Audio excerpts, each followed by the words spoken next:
بسم الله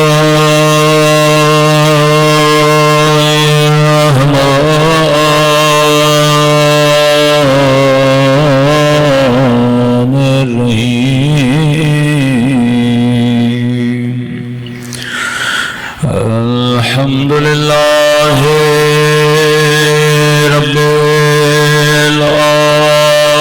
العالمين الحمد لله كما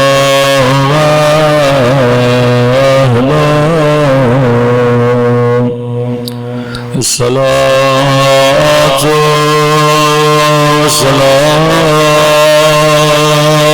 على سيد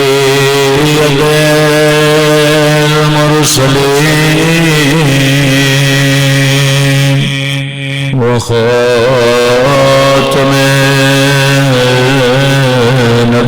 النبيين أبي القاسم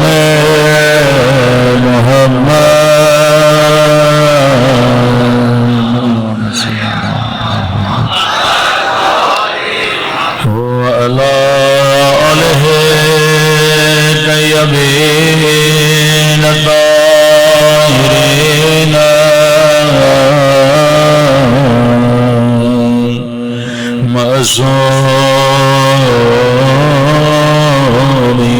معصومين شامل کے دعا امام زمان اللہم کل ولیک حجت ابن الحسن صلواتک علیہ وعلی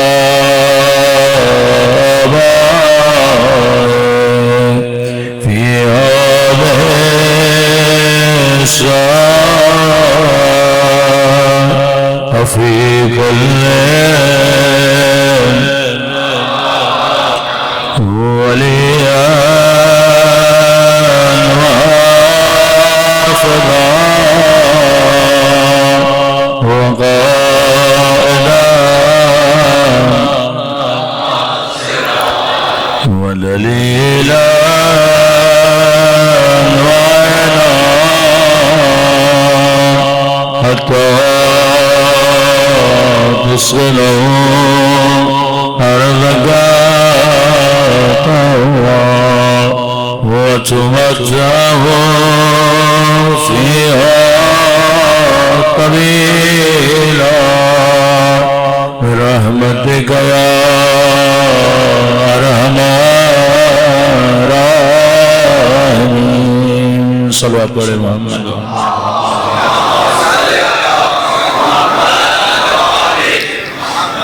بسم اللہ الرحمن الرحیم رب اشرح لی صدری ویسر لی امری واحلل عقدۃ من لسانی یفقهوا قولی اما بعد فقد قال رسولنا الکریم ان الحسین مصباح الہدی وسفینۃ النجات صلوات پر محمد وآل محمد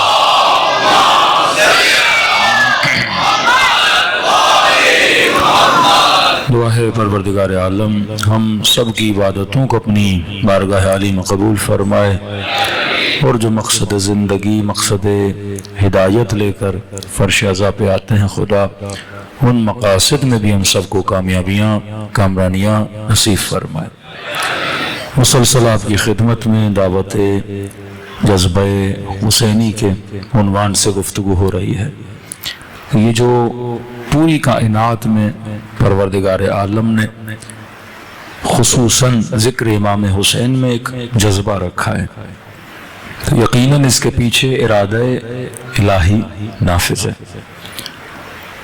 شیطان بھی لوگوں کے دلوں کو اپنی طرف مائل کرنا چاہتا ہے خدا بھی اپنے بندوں کو لوگوں کے دلوں کو اپنی طرف مائل کرنا چاہتا ہے کھینچنا چاہتا ہے شیطان جن چیزوں کی طرف کھینچتا ہے اس کو قرآن نے لہو لعب زینت دنیا کا نام دیا اور خدا لوگوں کو جب اپنی طرف کھینچتا ہے وہ اولیاء اللہ کے ذریعے سے.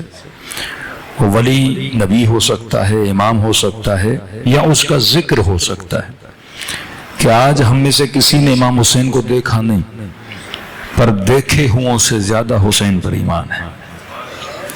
انہوں نے حسین کو دیکھا پر قتل کر دیا. آپ نے ابا عبداللہ کو دیکھا نہیں، لیکن کہتے ہیں بے ابی انت و امی، مولا میرے ماں باپ آپ پہ قربان ہو جائے. روحی لک الفدا، مولا میری جان آپ پہ قربان ہو جائے. کیوں نبی نے اپنے اصحاب کو دیکھ کے کہا کہ ایک قوم آئے گی جو تم سے بھی افضل ہوگی. فرمایا یا رسول اللہ وہ کون سی قوم ہوگی؟ ہم نے تو آپ کو دیکھا ہے، آپ پر ایمان لایا ہے، آپ جنگوں میں آپ کا ساتھ دیا ہے.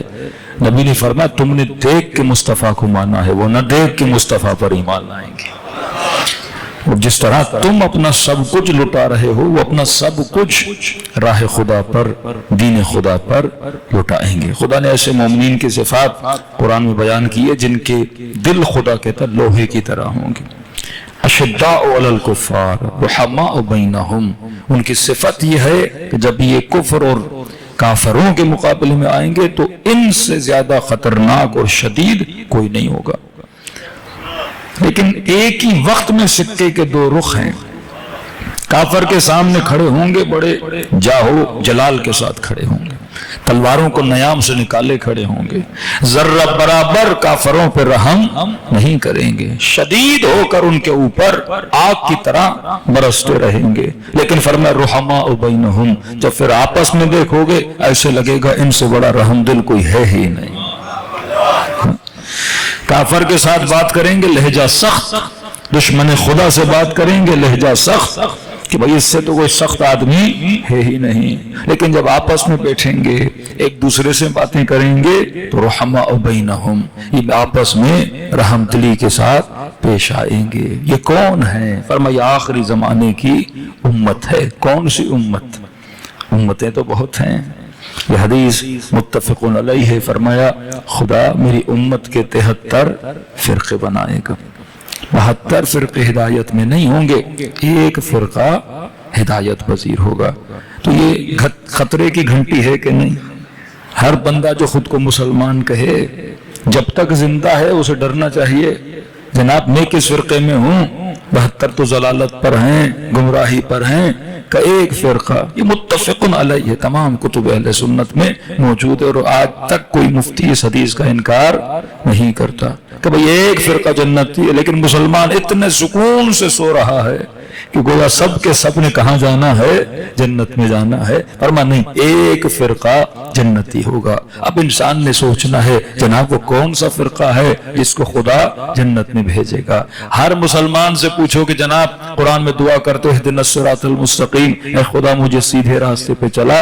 اصحاب کے رسول خدا بیٹھے تھے، اپنی انگلی سے زمین پر نشان بنا رہے تھے، الٹے سیدھے نشان ادھر ادھر ادھر ادھر. اور پھر رسول نے ان کے درمیان ایک سیدھی سی لکیر بنائی کہ یا رسول اللہ کیا کر رہے ہیں؟ کہ جنت میں وہ جائے گا جو ان راستوں پہ نہ ہو، سیدھے راستے پر ہو. مسلمان ٹیڑھے راستے پہ نہیں ہوتا، سیدھے راستے پہ ہوتا ہے. میں نے پچھلے سال ایک مثال دی تھی، لوگوں کو اچھی لگی تھی، آج پھر دوہرا رہا ہوں جن کے یاد نہ ہو. میں نے کہا دیکھو مقصد راہ ہے، صراط ہے، راستہ ہے، راستہ صحیح ہونا چاہیے. اس کے بعد ہے سواری، سوار. ہمارے ملکوں میں اور مغربی ممالک میں فرق کیا ہے کہ انگریز نے پہلے روڈ بنایا پھر گاڑی بنائی. ہم نے پہلے گاڑی منگوائی، روڈ بعد میں بنائے. گاڑی تو آ گئی، روڈ نہیں ہے. تو اس نے ٹیکنالوجی کے خلق سے پہلے اس نے پہلے روڈ بنائے نا. ہمارے آپ پاکستان کے پرانے دنوں میں جائیں گے، امیروں نے گاڑیاں تو منگوا لیں، روڈ ہی نہیں ہے. تو یہ سوچنا چاہیے میں جو چیز بنا رہا ہوں مطابقت تو رکھے. نمازیں پڑھ رہا ہوں، روزے رکھ رہا ہوں، لیکن راستہ کون سا ہے اس راہ کا بھی تو پتا ہو. اب یہ راستہ اتنا اہم ہے. مثال کے طور پہ آپ نے کراچی سے جانا ہے حیدرآباد. حیدرآباد تک پہنچنے کے لیے کہاں سے گزرنا پڑے گا؟ راستے سے. جہاز کا بھی روٹ ہوتا ہے، گاڑیوں کا بھی اپنا روٹ ہوتا ہے. اب آپ نکلے اورنگی سے اور آپ نے کسی سے پوچھا جناب میں نے حیدرآباد جانا ہے, آپ ہمیں راستہ بتا دو. اس نے کہا یہ جاؤ سپر ہائی وے کی طرف, یہ سیدھا حیدرآباد آئے گا. آپ سپر ہائی وے پہ چڑھے, پھر کسی سے پوچھا جناب حیدرآباد جانا ہے راستہ کون سا ہے, اس نے گوادر کا کٹ بتا دیا آپ کو, تو یہ حیدرآباد پہنچے گا. وہ بھی گوادر سیدھا, کراچی سے حیدرآباد بھی سیدھا. بیچ میں تھوڑا ٹیڑھا پن آیا, تھے تو آپ سیدھے پر بیچ میں تھوڑا سا ٹیڑھا پن آیا. آپ نے اس سیدھے راستے کو چھوڑ کے تھوڑا سا مڑے, اور وہ اگلا بھی سیدھا ہی تو تھا. آپ اس پہ چڑھے اور آپ نے کہا بس بھائی آج تو ہم آپ کو حیدرآباد آدھے گھنٹے میں پہنچائیں گے, ٹھیک ہے. اور آپ کے پاس گاڑی بھی بہترین گاڑی کا بھی ابھی دوست نے امپورٹ کی ہے, 180-170 پہ جائیں گے اور سیدھا ہم حیدرآباد پہنچیں گے. اور آپ نے ریس پہ پاؤں رکھا کہ ڈرائیور بھی ہمارا A1 ہے, ایکسیڈنٹ کا کوئی خطرہ نہیں ہے.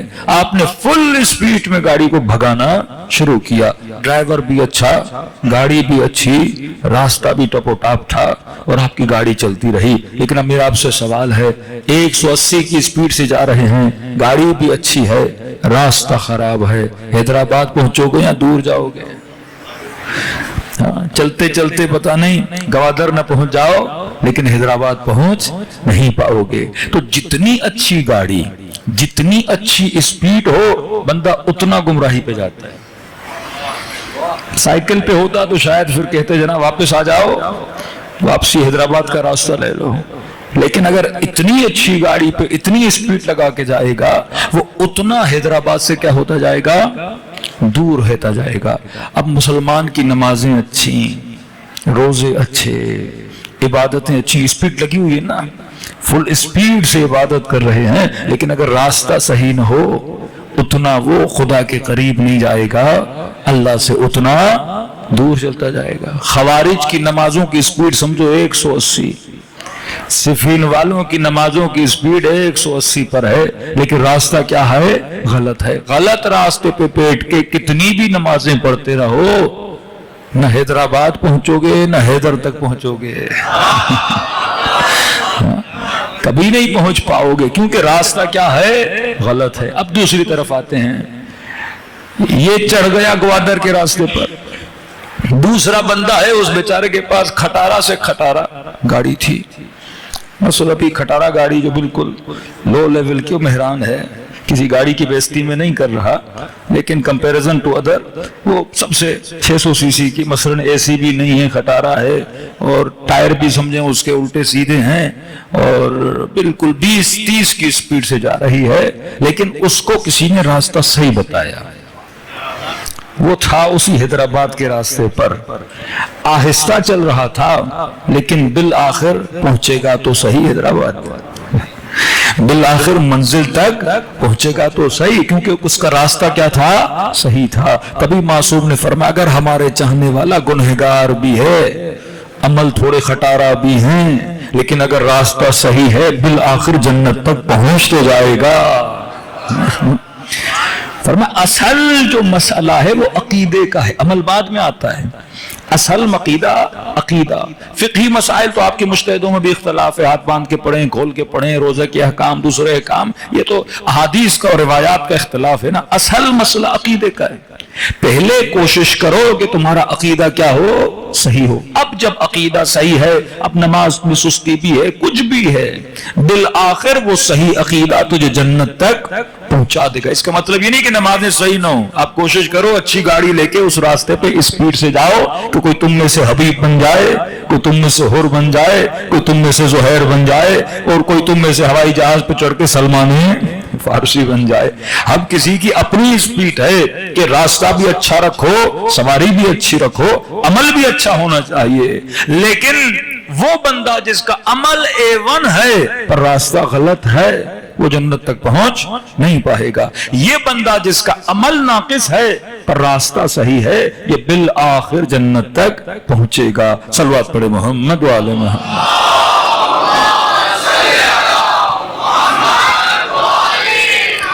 وَأَجِّلْ فَرْجَهُمْ. تو کل ہم نے کہا کہ انسان کی نجات کا راستہ خدا نے اگر بنایا ہے تو ولایت اہل بیت علیہ السلام کو بنایا. پوری تاریخ میں آپ دیکھ لیں, تھوڑا سا مطالعہ اگر تاریخ اسلام کا آپ کریں وہ صفین ہو، وہ جمل ہو، وہ نہربان ہو، وہ مارقین ہو، وہ قاسطین ہو، پھر جنگ کربلا ہو، آپ دیکھتے ہو بھٹکے ہوئے کہاں پہ نجات پاتے ہیں؟ جب دامن اہل بیت کو تھامتے ہیں۔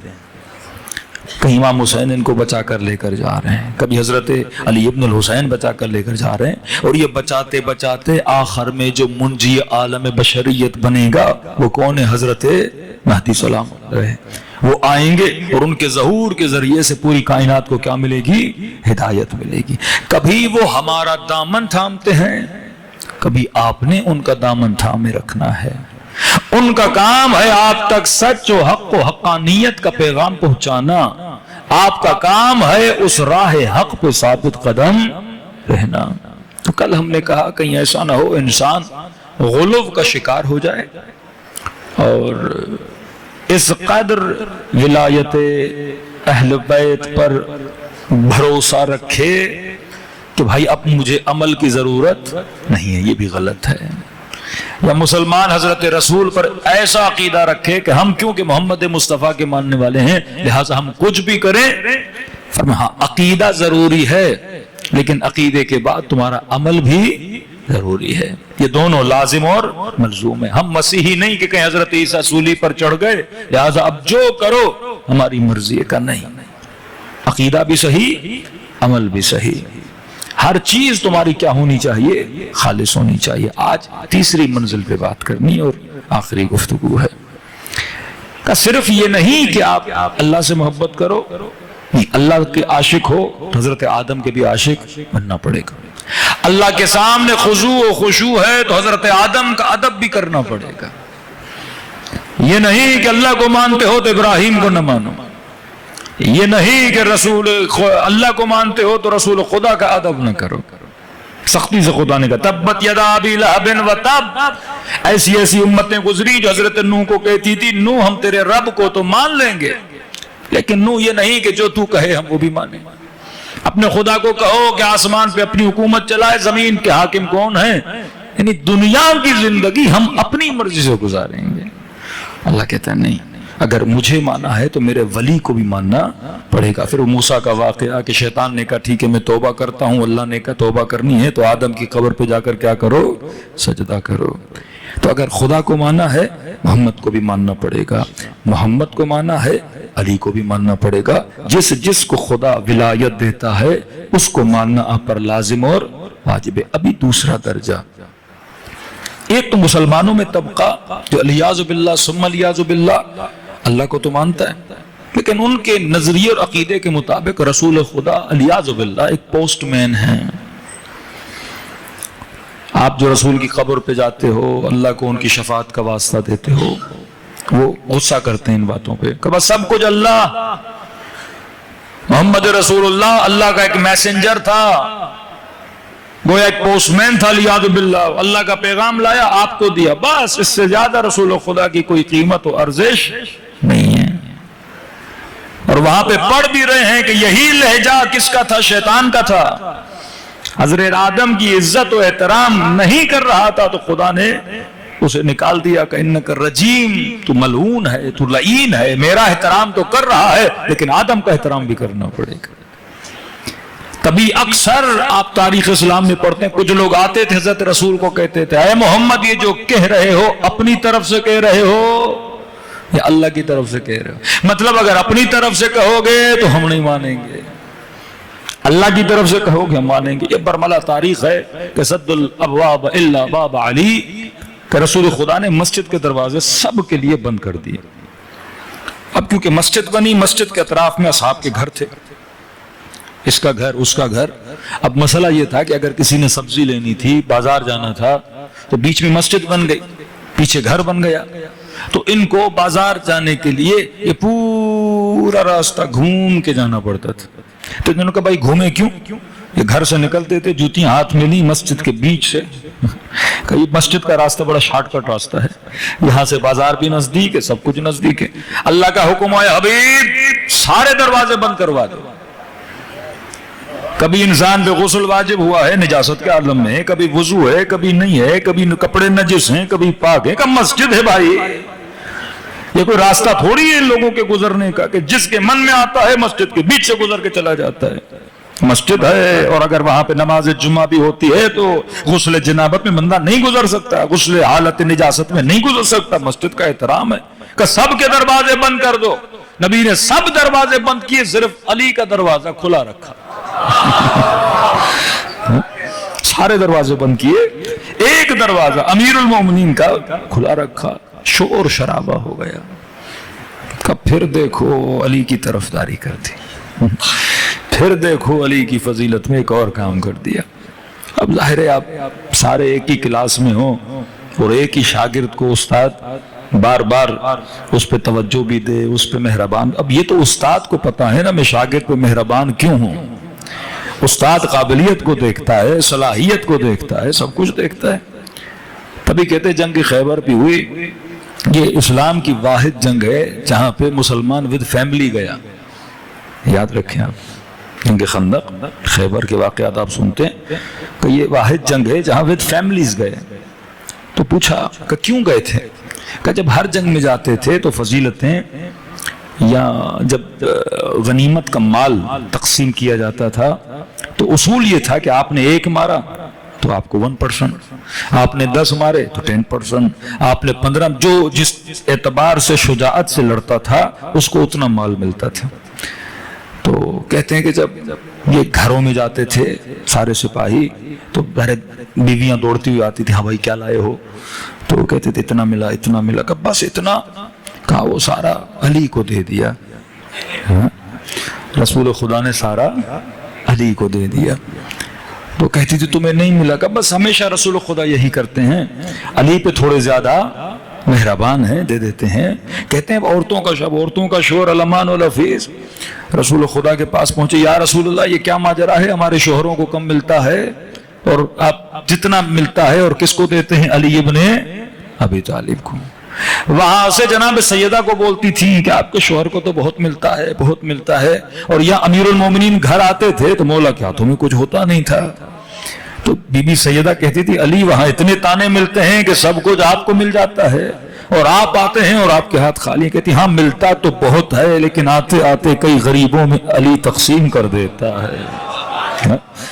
نبی کو پتا ہے کہ علی کے ہاتھ میں دوں گا پھر خدا کے ہاتھ میں ہی جانا ہے.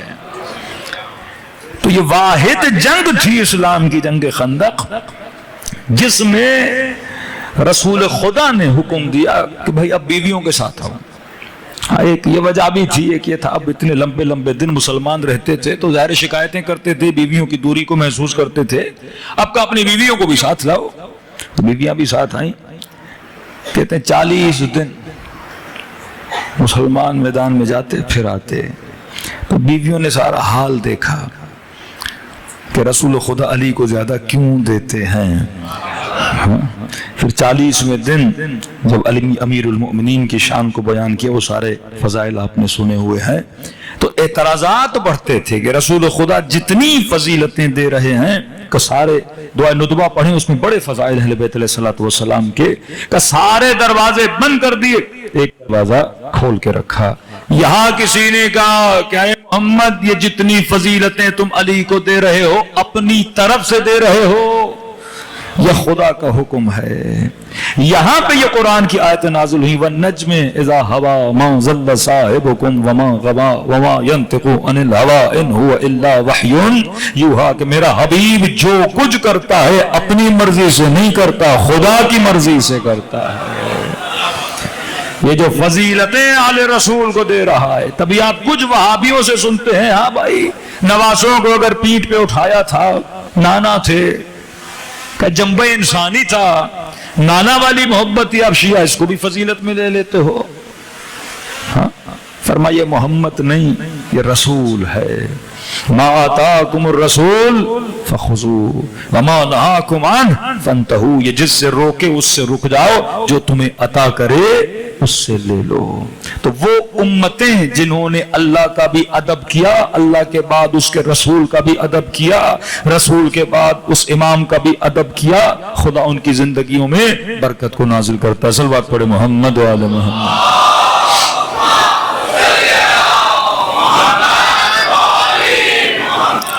اب تیسری منزل ہے جو زیارت عاشورہ میں آپ پڑھتے ہیں، اور زیارت عاشورہ کے جملے ہیں کہ پروردگارا فاسأل اللہ الذی اکرمنی بمعرفتکم ومعرفت اولیائکم ورزقنی البراءۃ من اعدائکم ان یجعلنی معکم فی الدنیا والآخرہ۔ یہاں پہ تین چیزیں آپ سب نے یاد رکھنی آج آخری مجلس سے۔ پہلی چیز کہ مجھے معرفت عطا کر، اپنی معرفت کن، اے خدا مجھے حسین کی معرفت عطا کر، مجھے امیر المؤمنین کی معرفت عطا کر، ومعرفت اولیائکم، یہ نہیں کہ محمد سے محبت ہو پر محمد کے دوستوں سے محبت نہ ہو، یہ نہیں کہ علی سے محبت ہو پر علی کے دوستوں سے محبت نہ ہو۔ زیارت عاشورہ کے جملے ہیں، معرفتکم ومعرفت اولیائکم، اللہ سے محبت، اللہ کے برگزیدہ خلیفے سے۔ یہ برگزیدہ خلیفہ کس کا دوست ہے؟ اللہ کا دوست ہے۔ محمد کس کا دوست ہے؟ اللہ کا۔ کس کا محبوب ہے؟ خدا۔ تو محبوب خدا سے بھی محبت کرنی ہے، اور صرف محمد سے محبت نہیں، صرف علی سے محبت نہیں۔ اگر کوئی کہے مجھے علی سے محبت ہے پر بلال سے نہیں، علی سے محبت ہے پر سلمان سے نہیں، حسین سے محبت ہے پر حبیب سے نہیں، فرمان نہیں، معرفتکم و معرفت اولیائکم، ان کے دوستوں سے بھی کیا کرنی ہے؟ محبت کا۔ شیعوں پہ ایک بڑا الزام لگتا ہے کہ شیعہ محمد سے تو محبت کرتے ہیں، اس کے دوستوں سے نہیں کرتے۔ دوست کون ہیں؟ اصحاب رسول کو بولا جاتا ہے۔ ہم کہتے ہیں ہمارے لیے پہلے یہ ثابت ہونا چاہیے دوست تھا، پھر معاملہ وہی ہے۔ اگر کوئی محمد سے محبت کرے پر اس کی بیٹی سے نہ کرے، ثابت ہونا چاہیے عمل سے، کردار سے، رفتار سے۔ خدا اگر رسول سے محبت کرے تو کہتے تبت یدا ابی لہب و تب، اے ابو لہب تیرے ہاتھ کٹ جائیں کیونکہ تو میرے دوست کا مخالف ہے، تو میرے حبیب کا مخالف ہے۔ اگر رسول سے محبت ہے تو جتنے افراد رسول کے اطراف میں تھے، یہ ضروری ہے۔ سورہ منافقون کیا ہے؟ میرے لیے اترا، آپ کے لیے اترا، رسول خدا کے زمانے کے مسلمانوں کے لیے اترا، نام ہی منافقون ہے۔ اس میں خدا نے صفات بتائی ہیں کہ حبیب یہ تیرے ساتھ بیٹھتے ہیں، زبانوں پر کچھ ہوتا ہے، دلوں پر کچھ ہوتا ہے۔ رسول خدا پہ جو حملہ ہوا کس نے کیا تھا؟ یہ سارے معاملات قرآن مجید نے بیان کیے ہیں کہ اگر رسول سے محبت ہے، شرط ہمارے یہاں ہم بڑا احتیاط کر کے کسی کو مانتے ہیں، ہمارا دل کی گلی ایسے کھلی نہیں کہ جو بھی اندر آئے اور داخل ہو جائے۔ ہم نے بڑے بیریئرز لگائے ہوئے ہیں۔ مجلس میں کوئی آتا ہے بیریئر لگاتے ہو نا، دوسروں کے بیریئر نہیں ہوتے، کیونکہ خطرہ کسے ہے؟ آپ کو ہے۔ سونے کی دکان ہو خطرہ ہوتا ہے، پتھر کی دکان کو خطرہ۔ ہیروں کے چور بہت ہوتے ہیں معاشرے میں۔ آج آپ کا دشمن زیادہ ہے اور فخر کیا کرو کہ ٹرمپ تمہارا دشمن ہے، فخر کیا کرو۔ ہاں، دشمن جتنا بری تو اپنے ایمان پہ اتنا ناز کیا کرو۔ ہاں، کہ یزید جیسے ہمارے دشمن ہیں، شمر جیسے ہمارے دشمن ہیں، ٹرمپ جیسے ہمارے دشمن ہیں۔ ہاں، کمال جب آپ امیر المومنین کے لیے پڑھتے ہو نا تو کہتے ہو کیا شان علی کی تھی، اور اس کا جو دشمن تھا وہ بھی بڑا شقی ترین شخص تھا اس زمانے کا۔ یہ کام کوئی معمولی آدمی تو نہیں کر سکتا نا، وہ بھی شقاوت کی بلندی پر ہے اور علی نور کی بلندی پر ہیں۔ کسی عام انسان نے رہبر معظم کو شہید نہیں کیا، جو دنیا کے سب سے طاقتور ترین ملک کا سربراہ ہے، اس نے جا کے حضرت آیا خامنئی کو کیا کیا ہے؟ شہید کیا ہے۔ تو جو ہیرے ہوتے ہیں وہ کیا ہوتے ہیں؟ قیمتی ہوتے ہیں نا، بیریئرز لگے ہیں جانوں کی حفاظت کے لیے۔ اسی طرح شیعہ اپنے دل پہ کیا لگاتا ہے؟ بیریئر لگاتا ہے۔ ایسا نہیں جو آیا ہم نے کیا کر دیا؟ دل میں داخل کر دیا۔ نہیں، یہاں دیکھا جاتا ہے خالص ہے کہ نہیں ہے، قابل محبت ہے کہ نہیں ہے، عاشق علی ہے کہ نہیں ہے، محترم زہرا ہے کہ نہیں ہے، حق رسول کو ادا کرنے والا ہے کہ نہیں ہے۔ کیونکہ اگر ایک گندی مچھلی دریا میں آ جائے، پانی میں آ جائے، وہ پورے پانی کو کیا کر دیتی ہے؟ گندا۔ اسی لیے ہم گندی مچھلیوں کو آنے دیتے ہی نہیں۔ ہاں پوری کوشش کرتے ہیں کہ صاف ہو ستھرائی کے ساتھ اپنے وجود کو رکھا جائے. اب رسول سے محبت ہو رسول کی بیٹی سے نہ ہو, رسول سے محبت ہو رسول کے داماد سے نہ ہو, رسول سے محبت ہو پر حسین ابن علی سے محبت نہ ہو, تو ہم اسے اپنا محبوب کیسے مانیں؟ یہ محبت کمپلیٹ ہی نہیں ہوتی. شیطان بھی اللہ کا عاشق تھا پر حضرت آدم کو نہیں مانتا تھا. اللہ نے کہا میرا عشق کمپلیٹ ہی نہیں ہوتا جب تک تو اسے نہ مانے جس کا میں عاشق ہوں.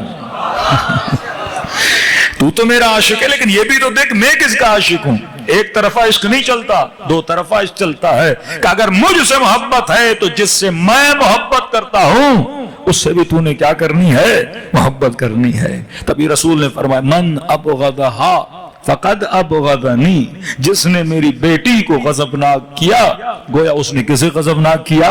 مجھے غضبناک کیا. اور جس نے مجھے غضبناک کیا اس نے خدا کو غضبناک کیا. یہ نہیں کہ محمد خدا سے جدا ہے, محمد کے چہرے پہ مسکراہٹ سمجھو تیرا رب مسکرا رہا ہے. محمد غضبناک سمجھو تیرا خدا تجھ پہ کیا ہے؟ غضبناک ہے. اب یہ مستند روایات ہیں کہ کتنا آخر میں اکابر امت گئے جناب سیدہ کو راضی کرنے کے لیے, لیکن جب یہ بی بی کے گھر سے باہر نکلا اور کسی نے دیکھا کہ اس طرح رو رہے تھے جیسے بارش کے قطرات آسمان اور ابر سے جاری ہوتے ہیں, کہ آپ کیوں رو رہے ہیں؟ کہ میں نے بڑا چاہا کہ نبی کی بیٹی راضی ہو جائے, لیکن یہ جملہ کہہ کے مجھے گھر سے رخصت کر دیا کہ کل قیامت کے دن اپنے بابا سے شکایت کروں گی.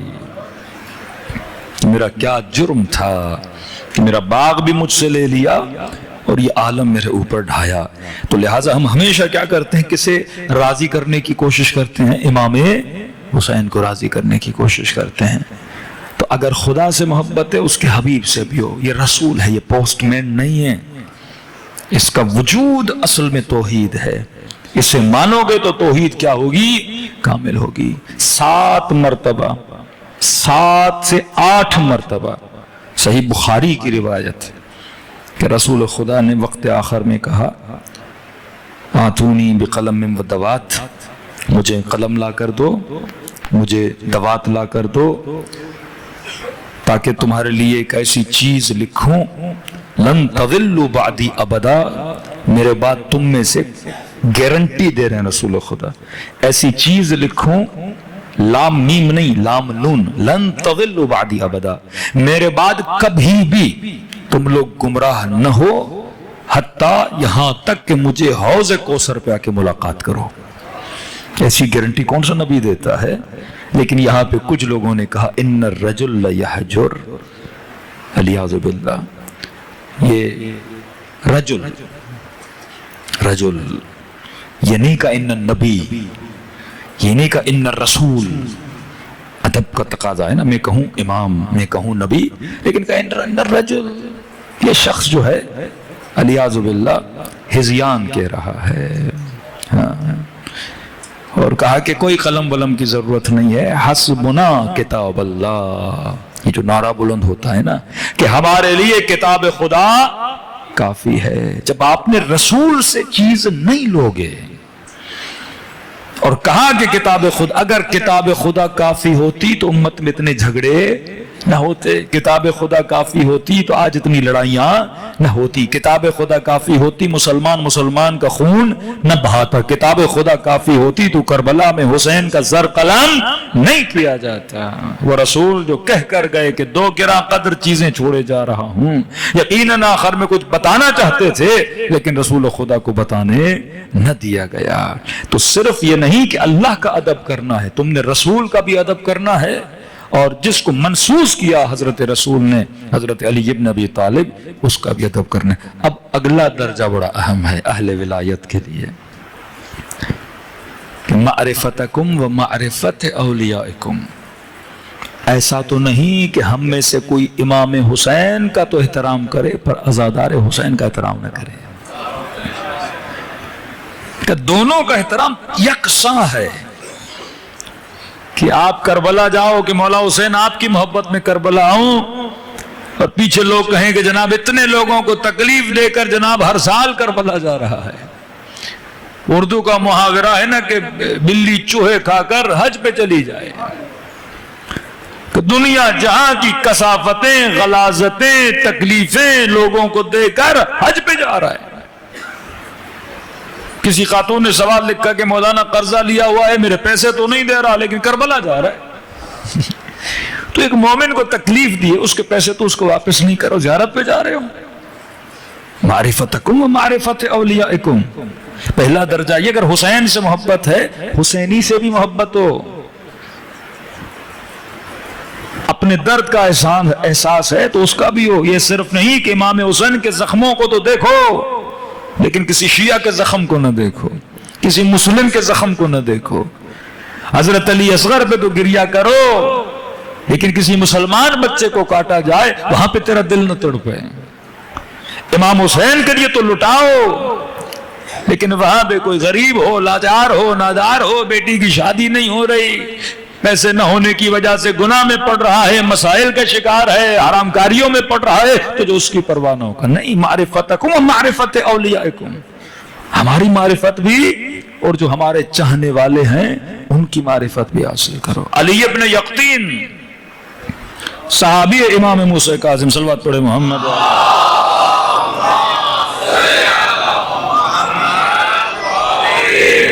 ایک صلوات اور پڑھ دیں محمد۔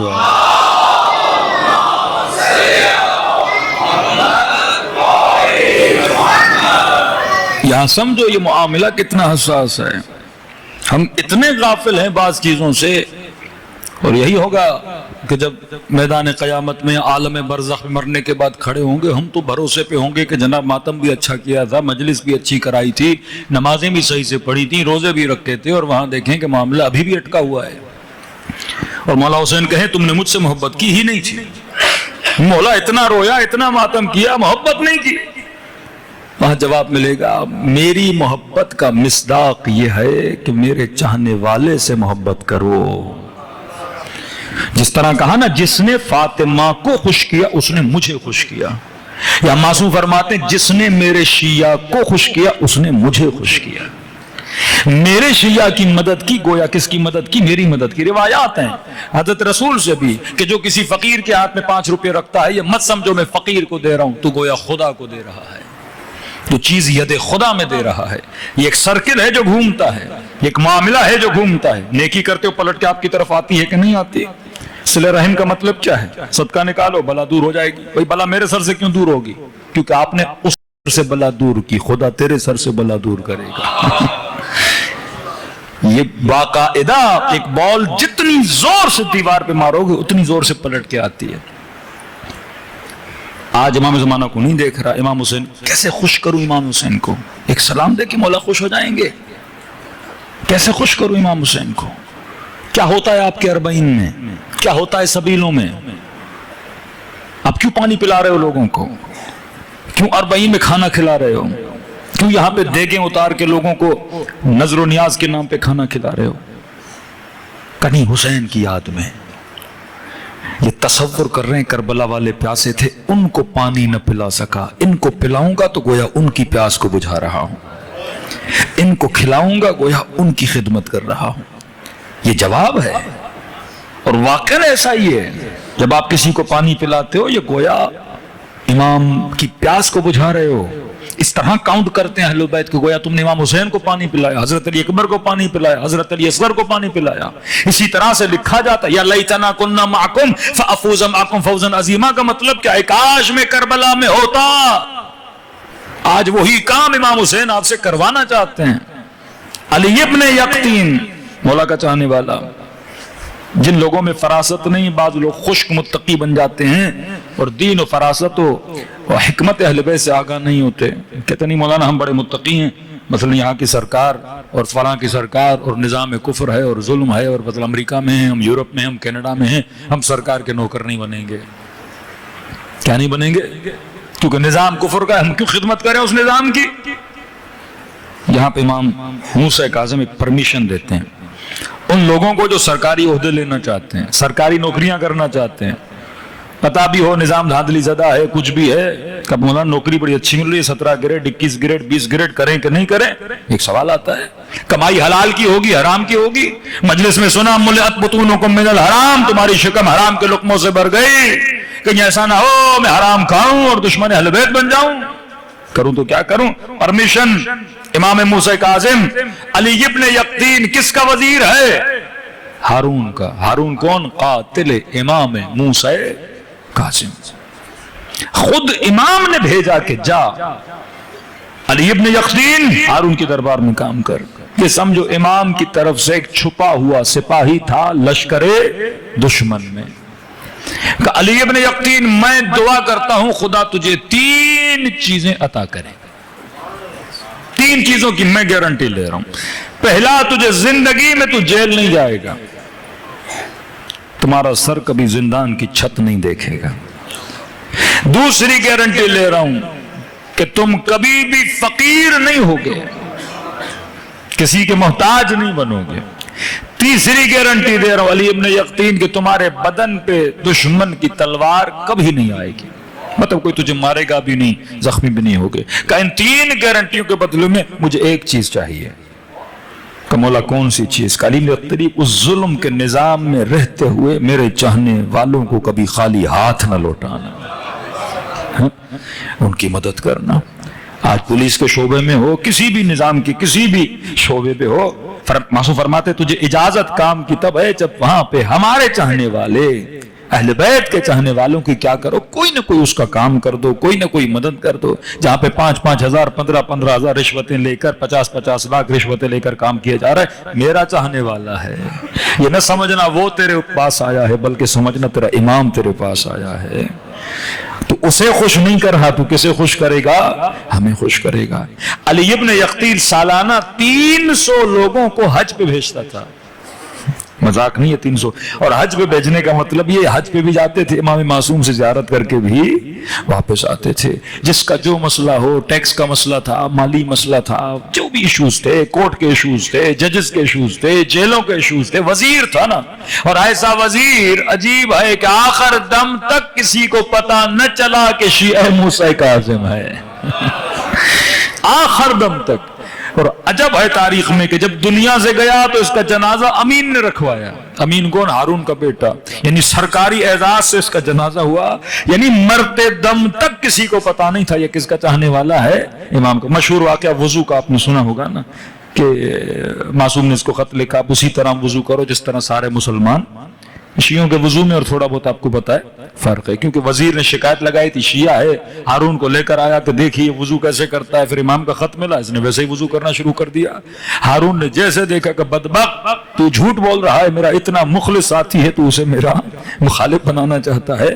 پھر جب امام سے ملا تو امام نے کہا پھر ویسے ہی وضو کرو جیسے کرتے تھے۔ کہ مولا کیسے؟ امام نے کہا ہم نے گارنٹی لی تھی نا تجھے بچانے کی، تو تجھے بچانا کس کا کام ہے؟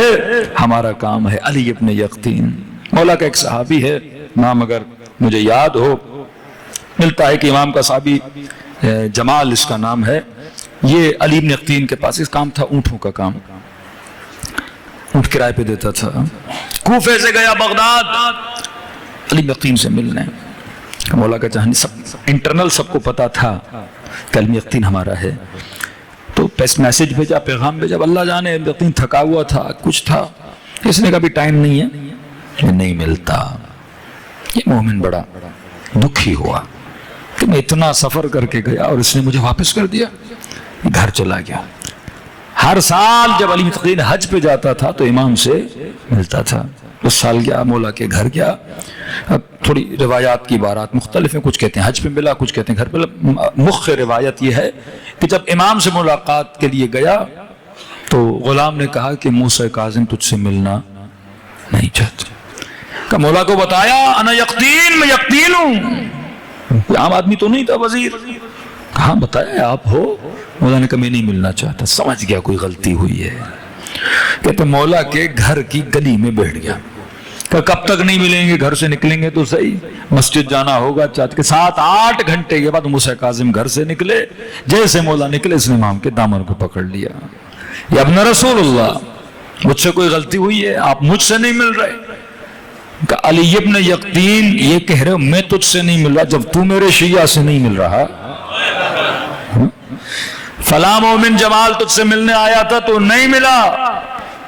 کہ مولا میں کیا کروں کہ جب تک وہ راضی نہ ہوگا میں تم سے راضی نہیں ہوں گا. تو میرے شیعہ کو ناراض کر کے آیا ہے. کہتا ہے توڑا اتنا سفر کر کے اس مومن کے گھر تک پہنچا. کیا ہے مومن رات کا وقت ہو گیا, دروازے پہ دستک دی, اس نے جیسے دروازہ کھولا, علی ابن یقطین بادشاہ کا وزیر میرے دروازے پر. کہا آپ یہاں کیا کر رہے ہیں؟ کہ بندہ خدا تو مجھ سے ناراض ہے, میرا امام مجھ سے ناراض ہو گیا ہے, خدا را مجھ سے راضی ہو جا, اس کیفیت میں کہیں مر نہ جاؤں. اس نے کہا واللہ علی ابن یقطین مجھے پتا ہوتا میری ناراضگی کتنی اہمیت ہے, میں کبھی تم سے ناراض نہ ہوتا. تیرے شکریہ تو میرے در تک آیا کہ جو بھی کاموں میں کرنے کے لیے تیار ہوں, راضی ہو جا مجھ سے. کہ علی ابن یقطین راضی ہو گیا, جا. کہ نہیں ایسے نہیں, شاید میرے اندر تکبر آ گیا ہے. نہیں ایسے تو کسی کو واپس نہیں کرتا تھا. کیا ہو گیا تھا میرے نفس کو؟ کہتے علی ابن یقطین نے اپنا رخسار زمین کی مٹی پہ رکھا کہ مومن میرے رخسار پہ اپنا پاؤں رکھ. علی ابن یقطین نے یہ نہیں کرا. آپ کا ماشاءاللہ اتنا مقام ہے کہ چھوڑ مقام کو, میرا مولا مجھ سے ناراض ہے, کہ رکھو گے نہیں تمہارے گھر سے جاؤں گا نہیں. کہتا ہے اس مومن نے پاؤں رکھا, یہی مٹی والا رخسار لے کر امام موسیٰ کاظم کے پاس آیا کہ مولا میں آپ کے شیعہ کو راضی کر کے آیا ہوں. کہ پھر مولا کے چہرے پہ مسکراہٹ آئی کہ اب آ میرے سینے سے لگ جا, تو ویسا ہی ہے جیسا میں نے چاہا تھا. یہ وہ محبت جو اہل بیت چاہتے ہیں, یہ وہ جاذبہ, یہ وہ عزاداری, اس کا رنگ آپ کے اندر اہل بیت پیدا بھی کرتے ہیں. 40 میں نظر آتا ہے, ان 10 دنوں میں نظر آتا ہے, سبیلوں میں نظر آتا ہے کہ آپ سب ایک دوسرے کی خدمت کر رہے ہوتے ہیں. یہ خود پیسہ خرچ کرنا سسٹم اعضاء پہ کیا ہے؟ امام حسین آپ کو اپنے رنگ میں کیا کر رہے ہیں؟ رنگ رہے ہیں. ہدایت دینا انبیاء کا کام تھا, وہ کام آپ سے لے رہے ہیں. خدمت کرنا اماموں کا کام تھا, وہ کام آپ سے لے رہے ہیں. پیاسوں کو سیراب کرنا, رات کے اندھیرے میں یتیموں کو کھانا کھلانا, گھنٹوں گھنٹوں کسی فقیر کے ساتھ بیٹھ کر بات کرنا, یہ معصومین کام کیا کرتے تھے. اب معصومین وہ سارے کام کس سے لے رہے ہیں؟ آپ سب سے لے رہے ہیں. تو صرف میں نے امام معصوم سے نہیں, معصوم سے بھی محبت کرنی ہے, اور جو اس معصوم سے محبت کرنے والا ہے میں نے اس سے بھی کیا کرنی ہے؟ محبت کرنی ہے. صلوات پڑھے محمد و آل محمد.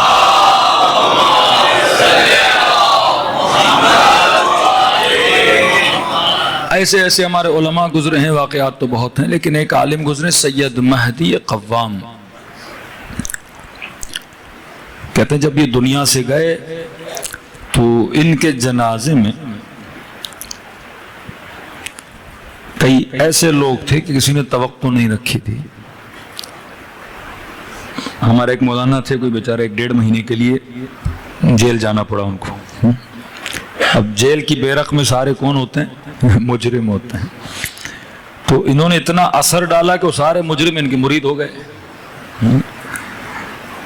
تو اب مولانا جب آزاد ہوئے اور چھوٹ کے آئے, اب ظاہر ہے پھر وہ مجرمین بھی کوئی 6 مہینے, کوئی 1 سال, کوئی فلاں فلاں, سارے آزاد ہو گئے. تو مولانا نے مثلا اپنی بیٹے کی شادی رکھی تو ان سب کو پتہ چلا, تو شادی میں یہ سارے ٹیڑے پھیڑے چہرے آ گئے. تو سب نے کہا بھائی مولانا کی دوستی کیسے لوگوں کے ساتھ ہے. تو آغا مہدی قوام کا جب جنازہ اٹھا تو تہران کے نامی گرامی جو بدماش تھے وہ ٹولہ ان کے جنازے میں شریک ہو گیا. تو لوگ پریشان, یہ ایسے لوگ کیسے؟ اتنا اثر ڈالا تھا آغا مہدی قوام نے ان لوگوں پر کہ ان کا کام صرف یہ نہیں تھا سیدھوں کو سیدھا کریں, ان کا کام تھا ٹیڑھوں کو سیدھا کریں. ایسے لوگوں میں جاتے تھے, ان کے محلوں میں جاتے تھے, ان پہ کام کرتے تھے, اور بڑا سید مہدی قوام کا وہ احترام کرتے تھے, آتے تھے. کیسے ان کا ایک چھوٹا سا واقعہ دیکھیں کس طرح تربیت کرتے تھے. تہران کا مطلب سارا تہران اہل بیت کا چاہنے والا, تو وہاں پہ ظاہر ہے اگر کوئی کسی خطا میں گناہ میں بھی مبتلا ہے لیکن ہے تو اہل بیت کا چاہنے والا ہی نا, عقیدہ علی والا ہے, عمل اس کا تھوڑا خراب ہو گیا, بگڑ گیا.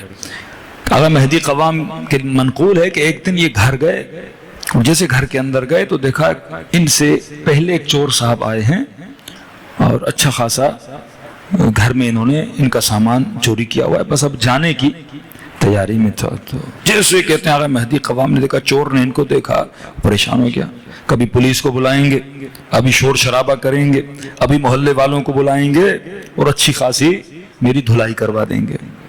لیکن جیسے آقا مہدی قوم کا او مہمان حبیب خدا، بن بلایا مہمان، کہ یہ تو اور حبیب خدا ہے۔ ایک تو وہ ہے جیسے ہم بلا کے گھر میں بلائیں، کہ یہ مجھ سے پہلے ہی میرے گھر میں بیٹھا ہوا ہے، کہ مہمان حبیب خدا۔ اور چور کہتا ہے میں ہکا بکا رہ گیا کہ پتہ نہیں میرے ساتھ کیا کریں گے، لیکن اتنا ریلیکس ہو کے میرے ساتھ پیش آئے اور کہ مجھے ذرہ برابر خوف نہیں آیا۔ کہا ٹھیک ہے تھک گئے ہوگے، محنت بڑی کی ہے تم نے، آؤ میں ذرا تمہیں ایک کپ چائے کا پلاؤں۔ چور بیچارہ خاموش، کہتے مجھے کمرے میں لے گئے اور سماور سے انہوں نے چائے وائے نکالی، چائے پلائی اور کہا کہ اگر دوپہر تک رکو تو دوپہر کو حلیم بناؤں گا، ہاں، اور آپ کو حلیم بھی کھلائیں گے۔ چور نے کہا نہیں، آپ نے بڑی خدمت کر لی، اس سے زیادہ مجھے اور کیا شرمندہ کرنا ہے، چائے آپ نے پلا لی، بہت میرے لیے کافی ہے۔ تو کہہ رہے ایک اور کپ بھی چائے کا پی لو۔ کب بیٹھے چند باتیں کی، کہتا میں ان کی شخصیت میں جذب ہو گیا، ان کے اخلاق کو دیکھ کر میں بالکل ڈھیلا پڑ گیا، اور کہا کہ میں نے سامان اٹھایا تھا تو سامان میں قالیچہ، ایران میں قالیچے بڑے مہنگے ہوتے ہیں، تو میں نے کہا دیکھو قالیچہ تو نے ایک ہے، اس کی جوڑی میرے پاس پڑی ہے، ہاں، تو کمرے میں کہ اس کی جوڑی لے کر آئے اور مجھے جوڑی دی کہ دونوں لے کر جانا، اور دیکھو بازار میں جاؤ تو سستا نہ بیچنا، اور مجھے ایک دکاندار کا ایڈریس دیا کہ اس کے پاس جانا، سارا سامان اسے بیچنا اور کہنا میں نے تجھے بھیجا ہے، اور یہ جتنا لے کر جا رہے ہو میری طرف سے تمہیں ہدیہ ہے، اپنی رضایت سے تمہیں کیا کر رہا ہوں، دے رہا ہوں۔ کہتے سارا سامان اسے دیا۔ یہ جوان کہتا جب میں ان کے گھر سے نکلا اور تھوڑا سا دور بس ایک جملہ کہا کہ جا تو رہے ہو لیکن اللہ کے دوست بن کے جاؤ، ہاں، کبھی شکم میں حرام کا لقمہ نہ ڈالو۔ جوان کہتا ہے میری زندگی کا آخری دن تھا کہ میں نے کیا کی تھی، چوری کی تھی۔ یہ ہے محب حسین ابن علی، جن کے دل میں امام حسین کا عشق بھی ہے۔ دیکھنے ایک بندہ چوری کرنے، لیکن پتا ہے تہران کا رہنے والا ہے تو اپنا ہی، عیب بھی ہے تو اپنا ہے، غلطی بھی ہے تو اپنا ہے، اس کے قلب میں حسین کی ولایت کا ہیرا تو ہے، اسے اپنے کلام سے اور اپنی رفتار سے، چلو میرے دو قالیچے چلے جائیں گے نا، لیکن حسین کے لشکر میں اندر ایک سپاہی کا بڑھاوا ہو جائے گا۔ تو اس کے بجائے کہ میں لوگوں کو توڑوں، میں لوگوں کو جذب کروں سسٹم ابا عبداللہ الحسین کی طرف۔ یہ راہ و روش تھی آپ کے اہل بیت علیہ الصلوۃ والسلام کی۔ ایک طرف نور ہی نور، دوسری طرف ظلمت ہی ظلمت، اور واللہ ظلمت ہے۔ جب آپ یزید کو پڑھتے ہو تو ظلمت نظر آتی ہے، شمر کو دیکھتے ہو تو ظلمت نظر آتی ہے، اور پھر جب حسین کا کرم دیکھتے ہو، عجب روایت ہے، چوتھے امام سے منقول ہے کہ جب حضرت عباس فرماتے ہیں کہ اتنا پانی امام حسین نے مشکیزوں میں بھرا۔ یہ جب قافلے چلتے تھے نا تو مختلف میقات ہوتے تھے، جس طرح آپ 40 کی واک کرتے ہو نا تو پلرز آتے ہیں نا بیچ میں، فلاں پلر پہ رکیں گے، فلاں پلر پہ رکیں گے۔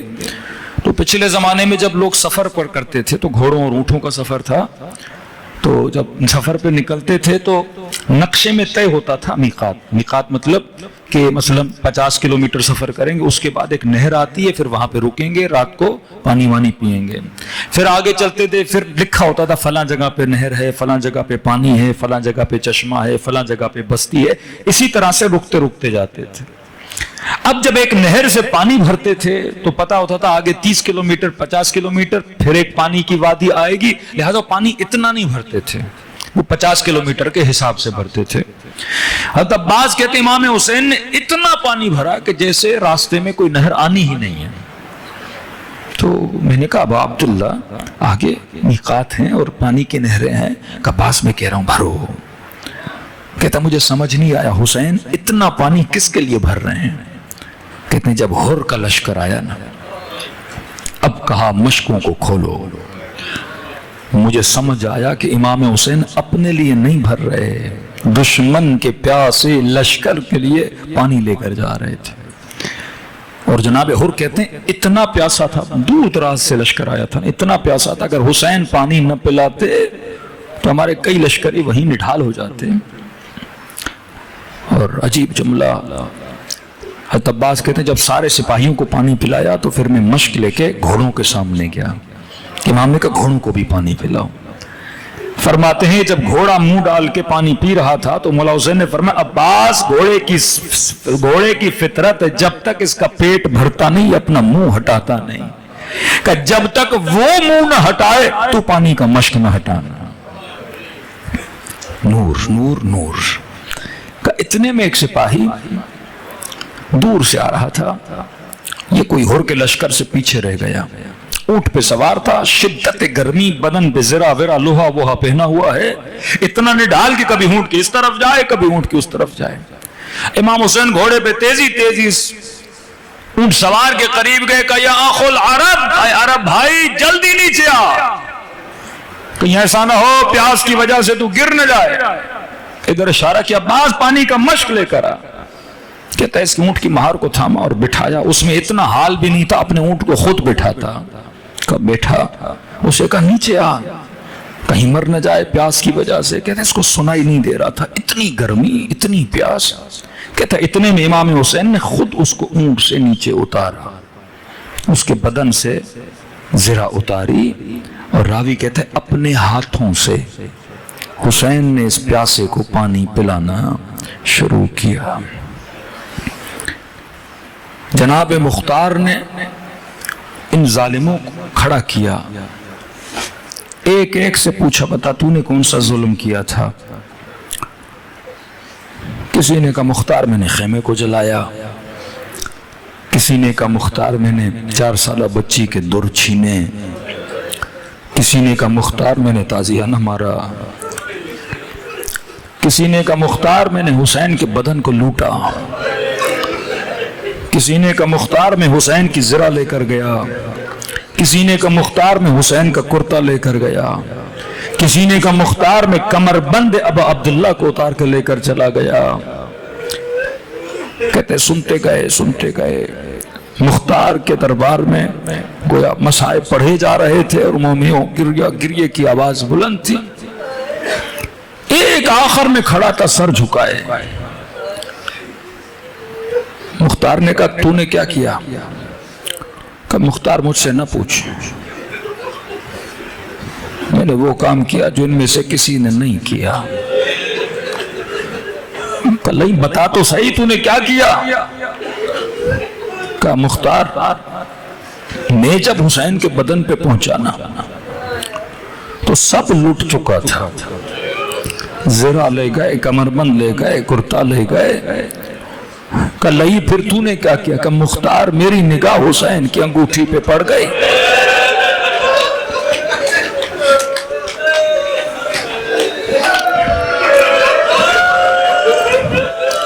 اب یہاں امام حسین شہید ہو چکے ہیں، سر کٹ چکا ہے.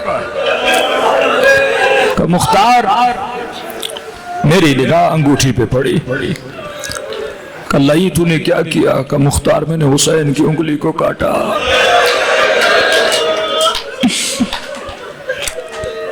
امام زین العابدین فرماتے ہیں کہ یہ وہی تھا جس کو میرے بابا نے پانی پلایا تھا. ایک طرف نور ہی نور ہے، دوسری طرف ظلمت ہی ظلمت ہے.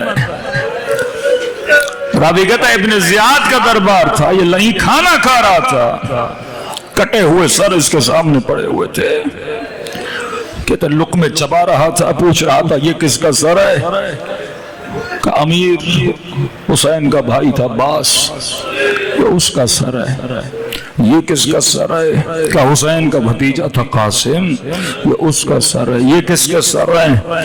کہ حسین کے بھانجے تھے اون و محمد، یہ اس کے سر ہیں. یہ کس کا سر ہے؟ کہ حسین کا صحابی حبیب ابن مظاہر، یہ اس کا سر ہے. کہتے پوچھتا گیا، لقمے چباتا رہا، کھاتا رہا، اچانک اس کی نگاہ ایک سر پہ پڑ گئی، اس نے کھانا کھانا چھوڑ دیا. کہتے بڑی دیر تک اس سر کو دیکھتا رہا. کا شمر یہ کس کا سر ہے؟ کہ امیر حسین کا ایک بیٹا تھا.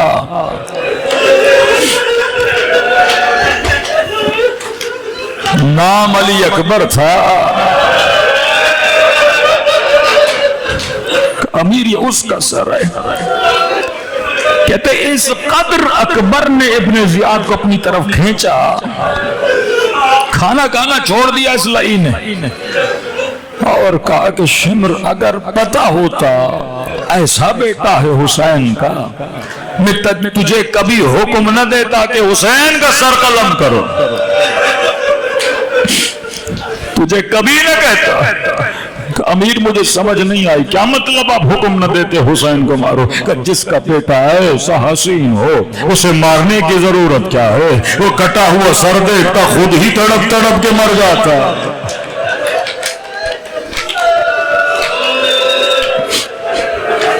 5 منٹ کے لیے سوچو سیدہ زینب پہ کیا گزری ہوگی، امام زین العابدین پہ کیا گزری ہوگی۔ کسی کے لیے روایت نہیں، حضرت علی اکبر کے لیے وقت میں کمی ہے، میں فضائل اس جوان علی اکبر امام ہادی سے منقول ہے، فرماتے جب کربلا جاؤ حسین کی زیارت بھی پڑھا کرو اور مخصوص علی اکبر کی زیارت بھی پڑھا کرو۔ میرے استاد کہتے تھے میں ایک چکر لگاتا تھا حسین کی زیارت، حبیب ابن مظاہر، پھر گھوم کے جاتا تھا، پھر علی اکبر کی زیارت کرتا تھا۔ مخصوص اکبر کی زیارت کیا کرو، بڑے فضائل ہیں حضرت علی اکبر کے، آج دلوں کو کربلا لے جائیں۔ یہ جب آپ کہتے ہیں وَعَلَىٰ عَلِيِّ ابْنِ الْحُسَيْنِ، اکثر علماء کہتے ہیں اس سے مراد حضرت علی اکبر ہیں، سلام خاص ہے جناب علی اکبر کو، دلوں کو کربلا لے جائیں۔ مکمل مصائب علی اکبر علماء کم پڑھتے ہیں، کیونکہ وہ کیا اس جوان کے ساتھ، یعنی جتنا کینہ جتنی دشمنی علی سے تھی وہ اکبر پہ اتاری انہوں نے، کیونکہ ان کو لگتا تھا حسین کے بعد جس نے امام بننا ہے وہ علی اکبر ہے۔ وہ حال کیا جنازہ اقدس کا کہ امام حسین کے سر کے بال سفید پڑ گئے، سب مل کے السلام علی الحسین وعلی علی ابن الحسین وعلی اولاد الحسین وعلی صحابہ بلند آواز سے السلام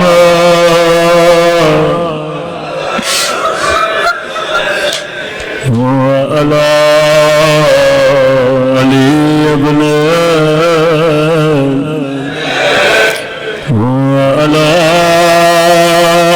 اولاد وعلی اصحاب میرا سلام اس درد بھرے منظر پہ جب اکبر نے آواز یا ابتا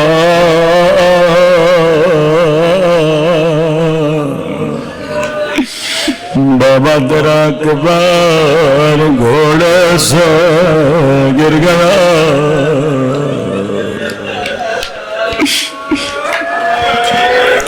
راوی کہتا ہے میں نے حسین کو قاسم کا لاشا اٹھاتے دیکھا، میں نے حسین کو علی اصغر کا لاشا اٹھاتے دیکھا، لیکن جب علی اکبر کے لاشے پہ آئے میں حسین کو پہچان نہ سکا۔ سر کے بال سفید ہو گئے، داڑھی کے بال سفید ہو گئے، جس طرح چھوٹا بچہ اپنی کوہلیوں پہ چلتا حسین ایسے چل رہے تھے، کبھی دائیں طرف کبھی بائیں طرف آواز دے کر کہا یا بنیا ادعونی، اے میرے لال علی اکبر، تیرے بابا کو کچھ نظر نہیں آتا،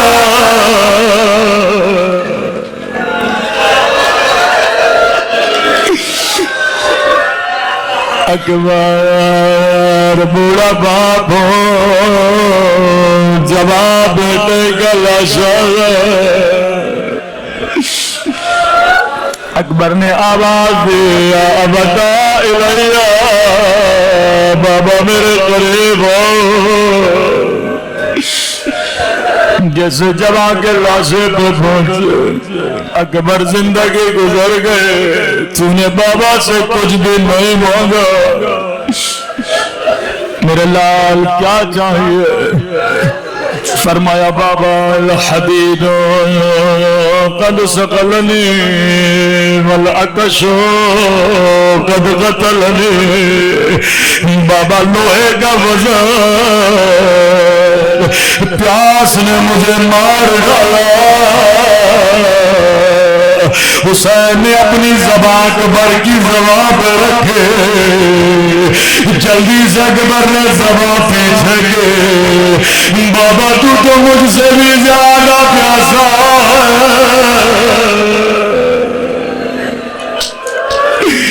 میرا غریب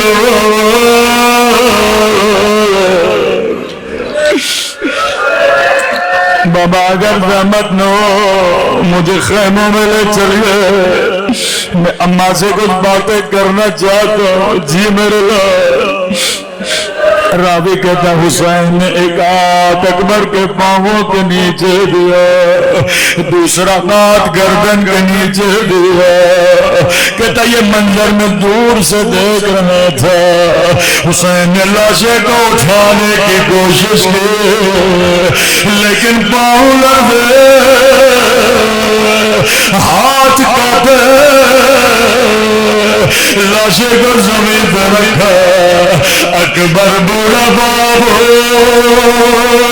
جواب بیٹے کا لاشا،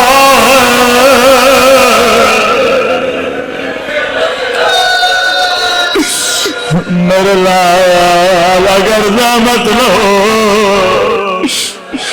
دونوں باہیں بابا کے گلے میں ڈالو، تیری مدد سے تیرا لاشا اٹھاؤ۔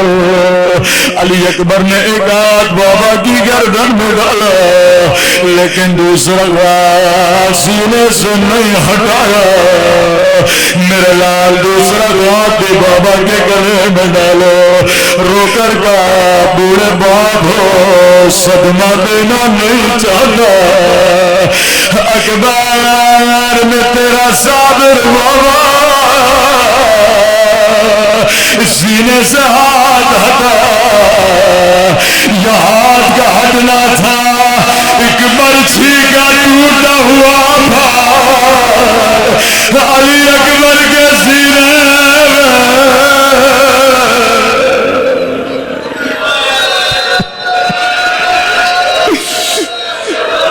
فوراً جمع کر لاشا پھر زمین کربلا پہ رکھا،